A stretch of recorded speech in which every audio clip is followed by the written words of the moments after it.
نک ویلویٹ کوئی معمولی اٹھائی گیرا نہیں تھا، وہ صرف ایسی چیزیں چراتا تھا جن کی بازار میں کوئی قیمت ملنا تو درکنار، کوئی یقین ہی نہیں کر سکتا تھا کہ ایسی معمولی چیز چرائی بھی جا سکتی ہے۔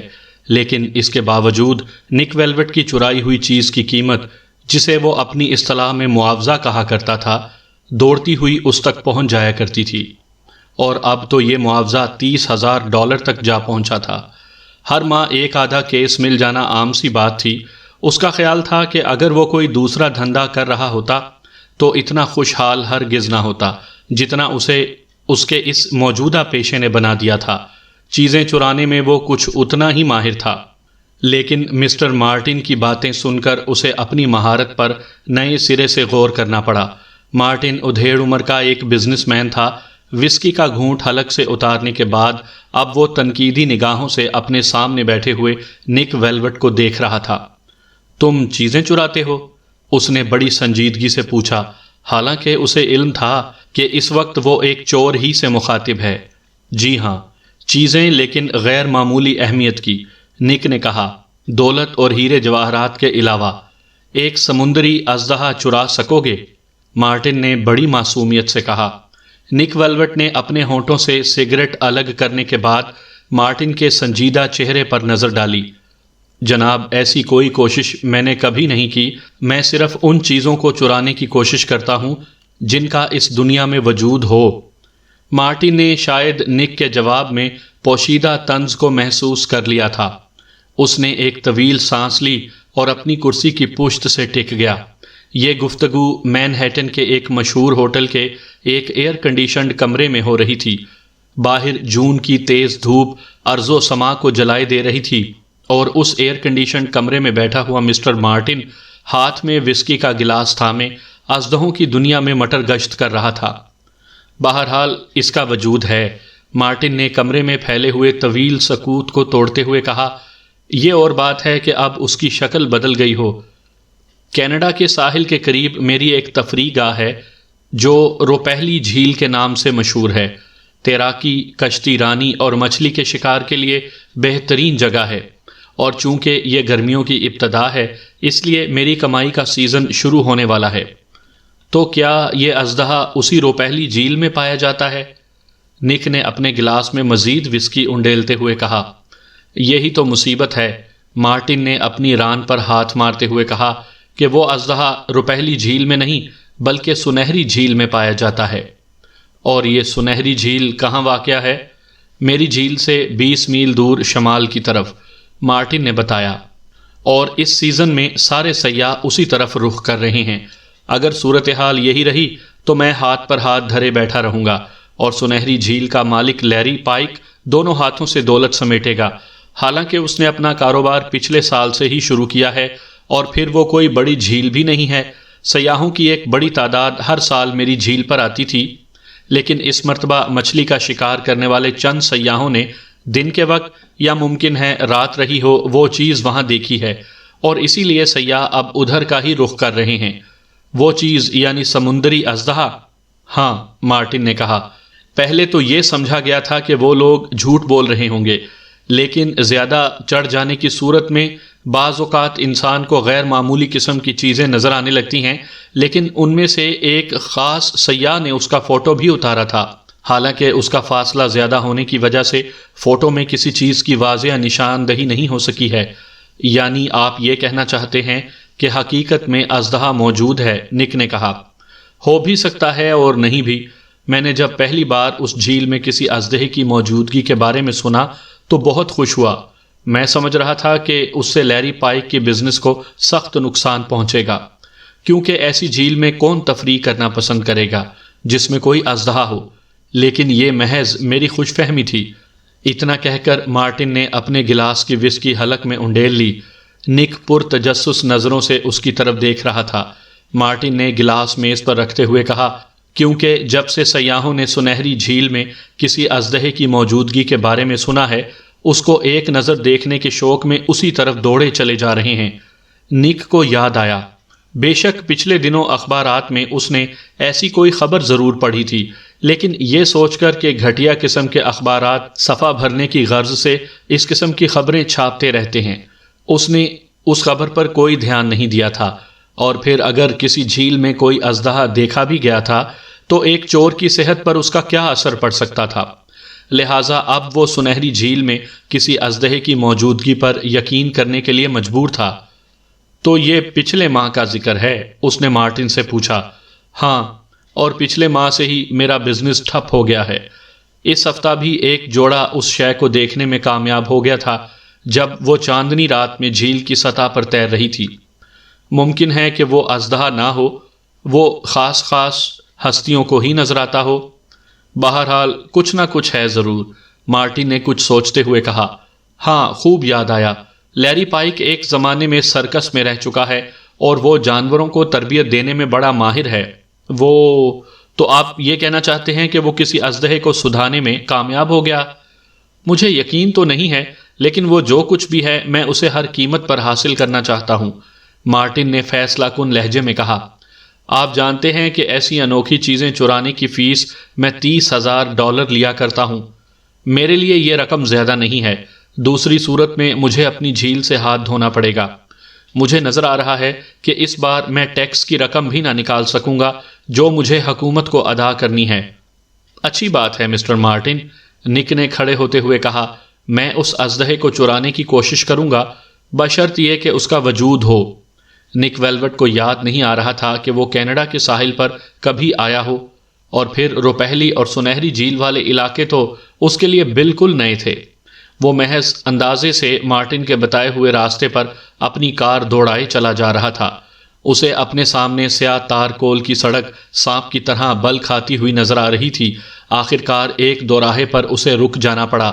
مارٹن کے کہنے کے مطابق بے شک یہاں 2 بورڈ لگے ہوئے تھے، جن میں سے ایک پر روپہلی جھیل اور تیر کے نشان کے نیچے 12 میل لکھا ہوا تھا، اور دوسرے پر سنہری جھیل اور تیر کے نشان کے نیچے 16 میل لکھا ہوا تھا۔ پہلے نک کا ارادہ مارٹن کی روپہلی جھیل کو دیکھنے کا تھا، لیکن اچانک اس نے اپنا ارادہ ترک کر دیا اور کار کا سٹیئرنگ سنہری جھیل کی طرف گھما دیا۔ ویسے بھی اس کا ہدف سنہری جھیل ہی تھا جہاں آج کل اژدہا دیکھا جا رہا تھا۔ لیری پائک کی جھیل کافی اونچائی پر واقع تھی، یہی وجہ تھی کہ اس میں تفریحی کشش بہت کم تھی، لیکن اس کے باوجود بقول مارٹن کے لیری پائک اس اژدہے کی موجودگی کی بدولت دونوں ہاتھوں سے دولت سمیٹ رہا تھا۔ ایک موڑ پر کار گھماتے ہوئے اسے سنہری جھیل کا جھلمل کرتا ہوا پانی دکھائی دینے لگا۔ جھیل کے اطراف میں چھوٹے بڑے بنگلے اور ہٹیں نظر آ رہی تھیں۔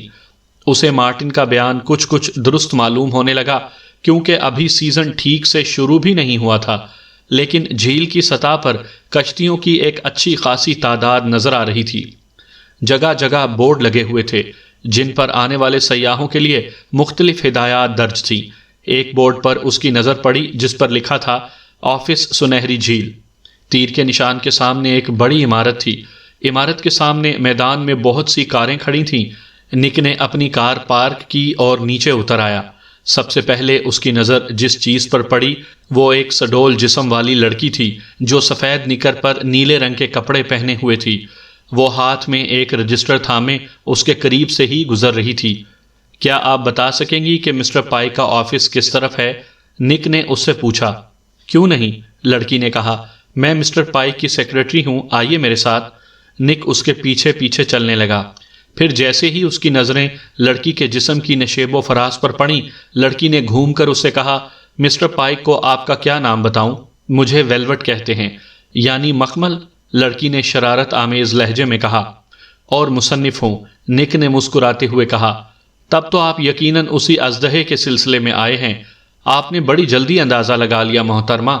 جی نہیں، دراصل بات یہ ہے کہ اس اژدہے کے چرچے اب اخبارات میں بھی ہونے لگے ہیں اور اس کی تصدیق کی غرض سے کافی رپورٹر آتے رہتے ہیں، اس لیے ہمیں امید ہے کہ ہمارا یہ سیزن بڑا شاندار رہے گا۔ عمارت میں داخل ہونے پر سب سے پہلے استقبالیہ کاؤنٹر دکھائی دیا جس پر 2 لڑکیاں موجود تھیں۔ قریب ہی ایک دروازہ تھا جسے لڑکی نے کھولتے ہوئے کہا، تشریف لائیے۔ آفس بڑے سلیقے کا تھا۔ سبز رنگ کے صوفوں کے درمیان ایک بڑی سی میز تھی جس کے پیچھے ایک صحت مند جسم والا شخص پھولدار بشرٹ پہنے بیٹھا ہوا تھا۔ عمر یہی کوئی 40 سال ہوگی۔ چہرہ سرخ تھا جس سے سخت گیری مترشح تھی۔ نک کو یاد آیا مارٹن نے بتایا تھا کہ پائک سرکس میں رہ چکا ہے اور جانوروں کو تربیت دینے میں ماہر ہے۔ یہ کوئی ملاقاتی ہے مسٹر مارٹن؟ اس نے نک کو دیکھے بغیر اپنی سیکرٹری سے پوچھا۔ یس مسٹر پائک، مگر یہ مصنف ہیں اور اژدہے کے متعلق جاننا چاہتے ہیں۔ ضرور ضرور، لیری پائک نے چہک کر کہا، مگر آپ اژدہے کی تفصیل مس مارٹن سے بھی معلوم کر سکتے تھے۔ خیر، اس میں کوئی حرج نہیں کہ میں خود آپ کو بتا دوں۔ یہ کہہ کر پائک نک سے مصافحہ کرنے کے لیے کھڑا ہوا۔ نک نے محسوس کیا کہ اس کی توند بڑھنا شروع ہو گئی تھی، جو شاید جھیل کی آمدنی اچانک بڑھ جانے کا نتیجہ تھی۔ پائک نے ایک صوفے کی طرف اشارہ کرتے ہوئے کہا، کس رسالے سے آپ کا تعلق ہے؟ کوئی مشہور رسالہ ہے؟ ماہنامہ ہے۔ ابھی کوئی خاص مشہور تو نہیں ہے، لیکن مجھے امید ہے کہ اس میں جب آپ کی جھیل میں دیکھے جانے والے اژدہے کے متعلق مضمون اس کی تصویر کے ساتھ شائع کروں گا تو آپ کی جھیل کے ساتھ ساتھ میرا رسالہ بھی مشہور ہو جائے گا۔ ہاں یہ تو ہے جناب، پائک نے بے ڈھنگی سی ہنسی کے ساتھ کہا، مجھے ویلوٹ کہتے ہیں۔ ویلوٹ؟ عجیب و غریب نام ہے۔ جی ہاں، مصنف عام طور پر اسی قسم کے اوٹ پٹانگ نام رکھتے ہیں۔ شہرت حاصل کرنے کے لیے نام میں اچھوتا پن ہونا ضروری ہے۔ بالکل ٹھیک، بالکل، میں مصنفین کی افتاد طبع سے خوب واقف ہوں۔ ارے جوڑی، اس نے اپنی سیکرٹری کو مخاطب کر کے کہا، ذرا 2 کپ کافی کے لیے کہہ دینا۔ سیکرٹری یہ سن کر کمرے سے باہر چلی گئی۔ پائک نے اسے جوڈی کہہ کر مخاطب کیا تھا اور اپنی سیکرٹری کو کسی ملاقاتی کے سامنے اس کے پہلے نام سے مخاطب ہونے کا مطلب یہ تھا کہ وہ بہت اچھے موڈ میں تھا، اور پھر ایک رسالے کے مصنف سے پر اخلاق طریقے سے یہاں آنے کا مطلب بڑا واضح تھا، یعنی جھیل کی پبلسٹی۔ نک نے کہا، مسٹر پائک، ابھی تک کتنے لوگ اس اژدہے یا بلا یا جو کچھ بھی آپ نے اس کا نام رکھا ہو دیکھ چکے ہیں؟ نک کے سوال پر لیری پائک بڑے طنزیہ انداز میں مسکرایا اور بولا، 1 منٹ ٹھہریے۔ پھر اس نے انٹرکام اٹھایا اور اس کے بعد ماؤتھ پیس میں بولا، ارے جوڈی، میرے خیال سے 1 درجن سے زیادہ لوگ اب تک اس چیز کو دیکھ چکے ہیں۔ بالکل ٹھیک ہے جناب، میز پر رکھے ہوئے اسپیکر سے آواز آئی، شاید وہ برابر والے کسی کمرے سے بول رہی تھی۔ سنا آپ نے؟ مائک نے انٹرکام اسی جگہ پر رکھتے ہوئے کہا۔ اچھا، آپ دونوں میں سے کسی نے اسے دیکھا ہے؟ نک نے پوچھا۔ نہیں، لیکن ایک خاتون نے پچھلے ستمبر میں اسے بہت قریب سے دیکھا تھا۔ وہ آپ کو اس کی پوری تفصیل بتا سکے گی۔ اس کا نام مسز فوسٹر ہے۔ اچھا، آپ کے خیال میں وہ کیا شے ہو سکتی ہے؟ میرا مطلب ہے کہ ممکن ہے وہ اژدہا نہ ہو بلکہ کوئی اور شے ہو۔ پائک نے اپنے شانے جھٹکتے ہوئے کہا، اس کے متعلق بھلا میں کیا کہہ سکتا ہوں، سوائے اس کے کہ وہ کوئی بھی شے ہو، لیکن میرے کاروبار کے لیے بڑی منافع بخش ثابت ہو رہی ہے۔ لیکن کچھ لوگ اسے محض فراڈ سمجھ رہے ہیں، یعنی ان لوگوں کا کہنا ہے کہ آپ نے یہ بات محض اپنی تفریح گاہ کی مشہوری کے لیے خود گھڑی ہے۔ ہاں، لیکن جب آپ مسز فوسٹر سے اور دیگر لوگوں سے جنہوں نے اس شے کو دیکھا ہے گفتگو کریں گے تو آپ لوگوں کو یہ دلیل بے معنی نظر آنے لگے گی۔ میرے خیال میں سب سے بہتر شہادت اس مچھیرے کی ہے جو جھیل کے مشرقی کنارے پر اپنی جھونپڑی میں رہتا ہے۔ وہ بیچارہ مجھ سے شکایت کرنے آیا تھا کہ اس اژدہے کی وجہ سے اس کی روزی ماری جا رہی ہے، کیونکہ جھیل میں سیاحوں کی ایک بہت بڑی تعداد مچھلی کا شکار کرتی رہتی ہے۔ بہرحال آپ ان لوگوں سے ضرور ملیے۔ میرے پاس چند فوٹو بھی ہیں جو ان سیاحوں میں سے کچھ نے اتارے ہیں، لیکن وہ اس قدر دھندلے ہیں کہ آپ انہیں دیکھ کر مطمئن نہیں ہو سکیں گے۔ جناب، میں تو خود یہی چاہتا ہوں کہ خدا کرے وہ اژدہا ہی ہو، نک نے کہا، کیونکہ ایک مصنف ہونے کی حیثیت سے مجھے بھی اس اژدہے سے کچھ آمدنی ہونے کی توقع ہے۔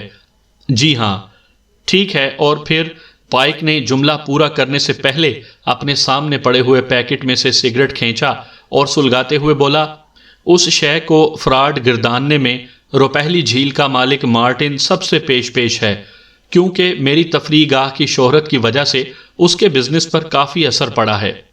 ہاں، لیکن اگر یہ اژدہا سنہری جھیل کے بجائے اگر روپہلی جھیل میں نمودار ہوتا تو آپ کس پوزیشن میں ہوتے مسٹر پائک؟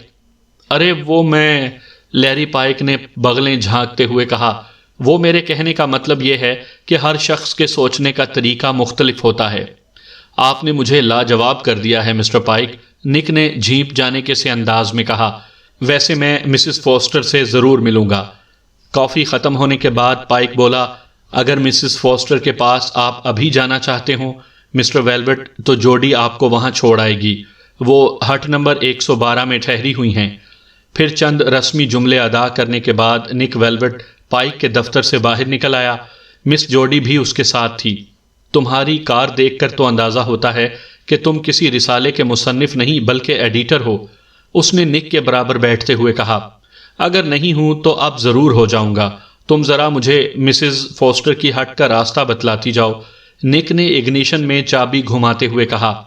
کار تازہ روغن کیے ہوئے بنگلوں اور ہٹوں کے درمیان میں سے گزرنے لگی۔ نک کو یہ جگہ بڑی بھلی معلوم ہوئی۔ جھیل کی سطح سے ٹکرا کر آنے والی لطیف ہوا کے جھونکے اسے مسحور کیے دے رہے تھے۔ اسے ایسا محسوس ہو رہا تھا جیسے وہ پائی کی سیکٹری مس جوڈی محبوبہ کے ساتھ نہیں بلکہ اپنی پیاری محبوبہ گلوریا کے ساتھ تفریح کر رہا ہو۔ مسز فوسٹر کی ہٹ جلد ہی آ گئی۔ عمارت ایک منزلہ تھی جس پر تازہ رنگ و روغن کیا گیا تھا۔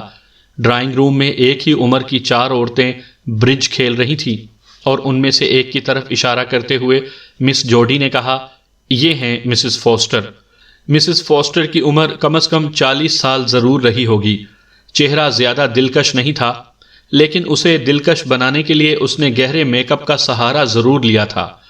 اور یہ ہیں مسٹر ویلوٹ، جوڈی نے نک کی جانب اشارہ کرتے ہوئے کہا، جو آپ سے اس اژدہے کے بارے میں گفتگو کرنا چاہتے ہیں، ایک رسالے کے مصنف بھی ہیں۔ اوہ، بڑھیا نے اپنے ہونٹ دائرے کی شکل میں بنائے۔ اس کوشش میں اس کی دونوں آنکھیں بھی قدرے باہر نکل آئی تھیں۔ پھر اس نے اپنے ہاتھ کے تاش کے ایک طرف پھینکتے ہوئے کہا، میں تمہیں اس کی پوری تفصیل بتا سکتی ہوں۔ نک کو ایک خالی کرسی پیش کر دی گئی۔ جوڈی اجازت لے کر واپس جا چکی تھی۔